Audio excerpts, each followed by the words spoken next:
Welcome to Wine by the Case, uncorking legal insight one bottle at a time. She keeps limiting me to one bottle. Alexis Rosenberg. Who is also known as Litigation Lex, and I'm Chris Sensnick, the employment law whisperer. So as you can see, we are in a different area. We've been shaking it up. We were at a different venue, which a gracious friend was allowing us to use. And then we tried as a filler while we were getting this together online, which Chris does not like because she really wants me trying this wine. I do.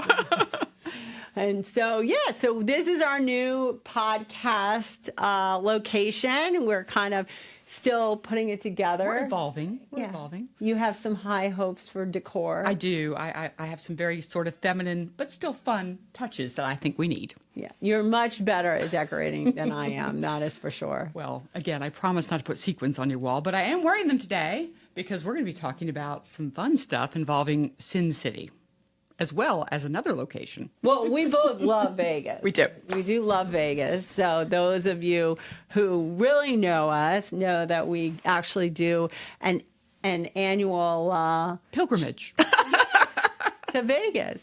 But I can say, and we're both attorneys, that what this person that we are going to talk about today, we don't do.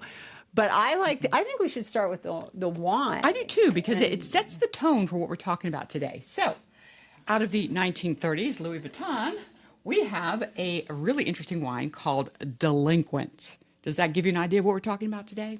Now, what's interesting about this one, it's an Australian. I don't know how most wine isn't vegan, but this one actually says it on the back. It's supposed to be low sulfite.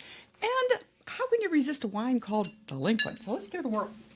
As we're opening red wine around Louis Vuittons and white chairs. This is, I think, a rosé, but I don't know. We'll find out. Well, cheers. So this was a twist off. It's a twist off, again, with the notion of it being vegan. They're not going to want to use cork because that's resource is not as renewable. Okay. It's purposeful. So is it normal that a vegan wine would not have an actual cork in it? It's fairly common. If they are using a cork, they're going to have a statement on it that it is a renewable resource. They expect you to recycle it and that sort of thing. They always put that on the back of vegan wines. And yeah, I've had too many vegan wines in my life, but I get it. I get the sense of it. It does smell kind of fruity, though. A little on the stinky side, though.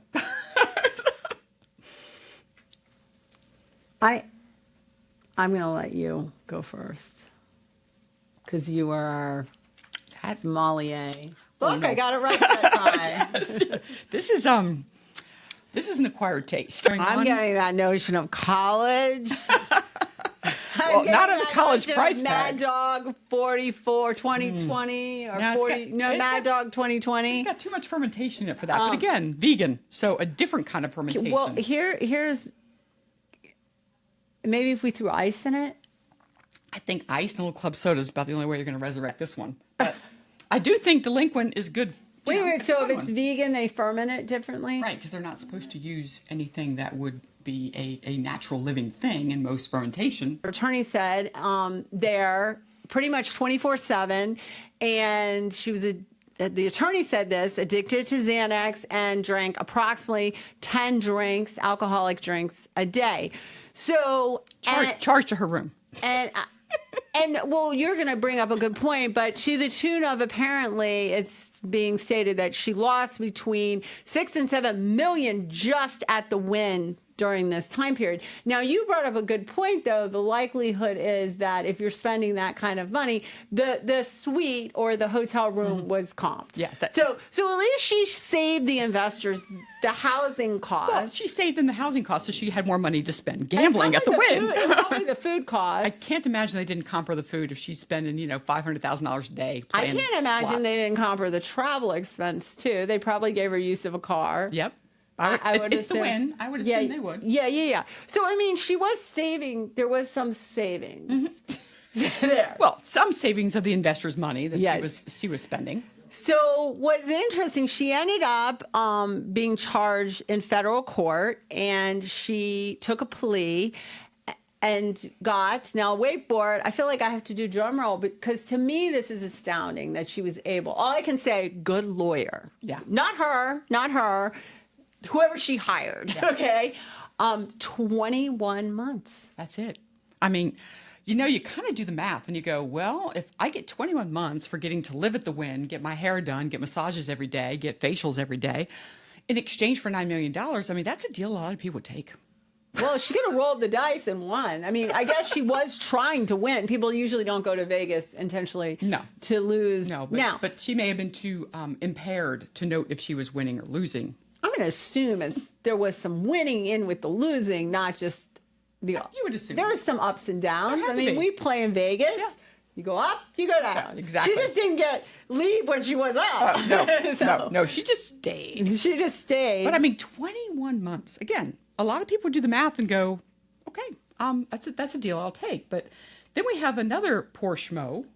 Wait, but well, let's get, before you get to him, she also took from the investors and bought herself a Porsche. Oh, by the way, the lending company never issued one single loan, but she, on top of this, took out herself, or the company took out $10 million, I think 95 separate loans from another company that she has not paid back. So there are people that are suing her in civil court as well. But again, she spent it. So, again, it's a judgment you hang on the wall. But still. She got those investors to give her that money, she did. too. I mean, let's give her just a clap to that. And let's face it, when she gets out, she's going to have a reality TV show, and she's going to make more money. I think she might. She's a very attractive woman. And she had to be very charming to be able yeah. to convince people to give her that kind of money. So those of you who know the Anna Delvey, story, the same sort of thing of how she was charming. This one, she's stunningly attractive, honestly. But unlike, again... And she doesn't sound like she didn't pay her debts with the Wynn. There's not been a lawsuit by them. No. So I wonder if she's going to do I don't know what her game was, but teach people how to do play poker. Like the Wolf on Wall Street now gives sales pitch classes.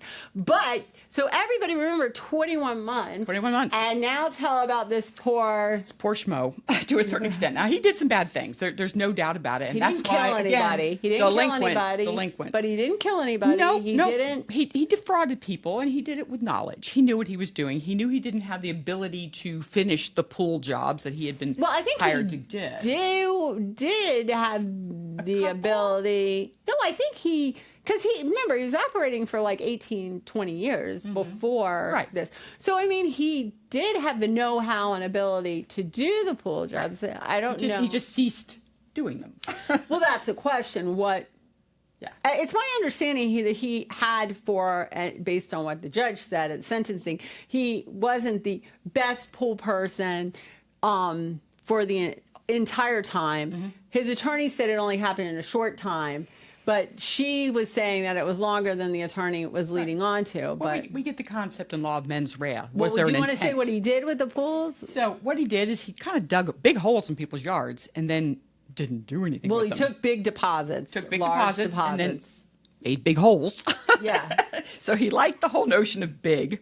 But, and again, not $9 million big, not $10 million big. No, but how much? $1 million. Over time, not $1 million. At once. 35 counts were combined over this career, a little over $1 million. There was a lot of press about this and a lot of, shall we say, people who retired to Florida for their dream home and were building a pool and are now looking at mud in their backyard. Right. And they were saying they had to take money because they gave the deposit. They had to take money out of their 401ks and all that. And listen, they had a hole it was been. And the judge said in the sentencing, he quote unquote destroyed their lives. I got to tell you, and the counter to that is that the people that invested in the lawyer, a lot of them had a lot of money. Although one of the victims said, "Listen, it wasn't just billionaires. I invested too." But give me your opinion, Chris. I'll give you mine. I'm again, the inconsistency in sentencing bothers me. I mean, well, 9 to 10 million. One was federal. I know, one was state. One was but federal. even then, maybe a better lawyer was involved, as my colleague said. I think so. But I also think the outrage of being in a area where, again, a lot of people who are living their dream in retirement now we're taken from that dream. And the judge apparently didn't like that. She really didn't. Well, in federal court, where they hear $10 million, $50 million, $150 million schemes all the time, it's sort of whatever. It's not as Well, exciting. and also remember the lawyer, the 21 months was a plea, and And a the good pool one. guy was a jury trial with the judge entering sentencing. But anyway, so I think that's going to end our episode. Again, and we had two delinquents that we could talk about, neither of whom said they were vegan in any of the social media. But our vegan wine, I don't know. Maybe the lawyer was vegan. But comment below. Tell us what you think. Do you think it's wrong? I mean, he got 20 years. He didn't kill anybody. There was, no years. sexual assault here. This is just completely money. Comment below. And don't forget to subscribe. Yes. So we're going to cheers, even though, again, not a favorite, but we tried.